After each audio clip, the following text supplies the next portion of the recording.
Just folks, go to the LSLBC website or on your telephone, just type that in and type in the name of the person who's trying to do business with you. If he's not licensed, he's not going to be there. If he's a home improvement, it's going to tell you, and I highly suggest you stay away from them because they're not licensed contractors. Hire a licensed contractor who's been tested, who carries the right kinds of insurances, and has a history. The longer the years somebody's in business, the better off you are when you're going to pick somebody to build your project. But the first thing is they should at least have a license, be a licensed contractor where they've been tested and can pass the test, get continued education, things of that nature. All right, so just remember you can go there. And remember, the other thing they do, watch your contracts, these one-page contracts, if it doesn't spell out like me, my contracts, and it has examples to do, but it's a total of 30-something pages. Therefore, you're going to know exactly what I'm going to do and exactly what's required of you. That's a well-understood contract. Talk to an attorney. He's going to tell you, I'm right. Whatever we agreed to needs to be in writing. Okay? If there's a problem, the written word doesn't change. Verbal stuff changes. You got to be careful with that stuff. Don't do nothing. I highly recommend you don't do nothing verbally. Now, Mallett Building's been in business 23 years, 22,000 buildings on the ground, A+ rating with the BBB. Folks, we got a plant. We cover 3 states. If you want somebody experienced, he's a state licensed contractor and been doing it a long time, we're the company. It's just that simple. So today I want to talk a little bit about, and I had a customer that I was talking to a minute ago, and we got on the subject of post frame versus stick frame. What's the difference? Well, stick frame is you pour the slab first, and when they pour the slab, they're going to put anchor bolts out of the bottom, outer perimeter. They're going to put a plate, and that's what holds building down. Got to put chain walls because now all the weight is supported on that outer perimeter. On the inside, you're going to put inner walls.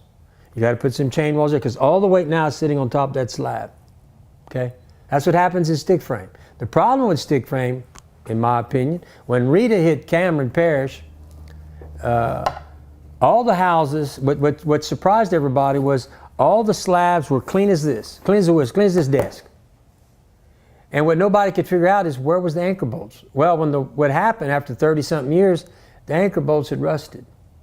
So when the water hit from the storm, it just pushed the buildings off the slabs. Because understand, the only thing holding that house down is the anchor bolts. And those anchor bolts, when they rust out after 10, 15, 20, 30 years, there's nothing, just the weight sitting on the slab. There's nothing holding it. They're just going to break right off. That's stick frame. Post frame, and you know, you got to pour the concrete first. So when it's winter time, it's hard to pour slabs because it's hard to get your pad compacted and all these things. And in post frame, we operate a little differently. We pour the slab last because there's no weight on the slab. All the weight of the building is transferred to the post. So the outer perimeter of that building, every 10 feet or every 9 feet on the Mallett building, 10 feet on the Best Buy and the other series. But anyway, the posts are anchored 3 feet in the ground, inside of a post protector. Okay? So the post is anchored 3 feet in the ground, in a post protector, therefore the microorganisms of the dirt are not attacking the treated post, which has a lifetime warranty, by the way, against rotten fungal decay and termites. But we put it in a post protector too, give you another, and we guarantee it for 50 years. Okay? So the posts are in the ground every 3 feet. So there's 2 types of winds you need to concern yourself with in construction. Headwind, uplift. Okay? So what happens in headwind in post frame construction, as the building is hit with the wind, all these posts are working in concert. You'd have to shear them all simultaneously because they're all anchored 3 feet in the ground. Stick frame, I'm just sitting on top of the slab. I just got to push you over. Okay? Uplift. We transfer, when we pour the slab, after we build the building, all the posts are anchored in, we put a engineered graph of cables, aircraft cables, a grid, and then we attach that to all the posts. Then I pour all the way to the concrete on top of those cables. So what happens, I took the dead weight of the slab and transferred it to the outer perimeter of the building with all these cables.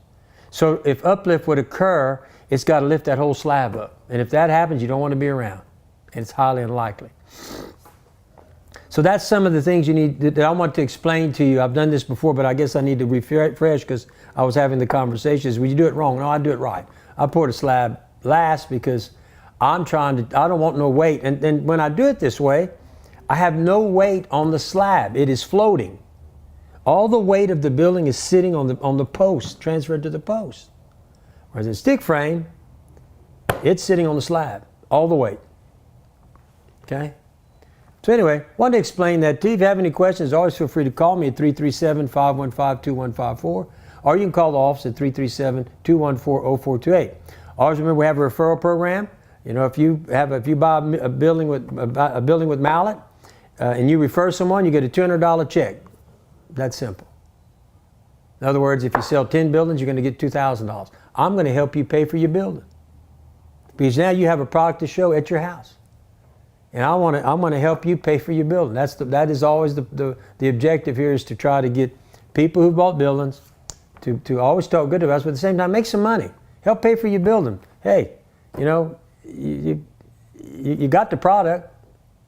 Show it. Get the customer here.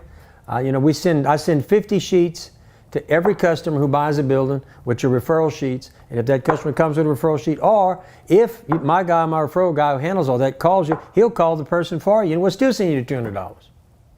So anyway, if you have any questions about anything we do, feel free to call me. And I've given you my number, 337-515-2154, or you can call the office at 337-214-0428. Thank you. Please share.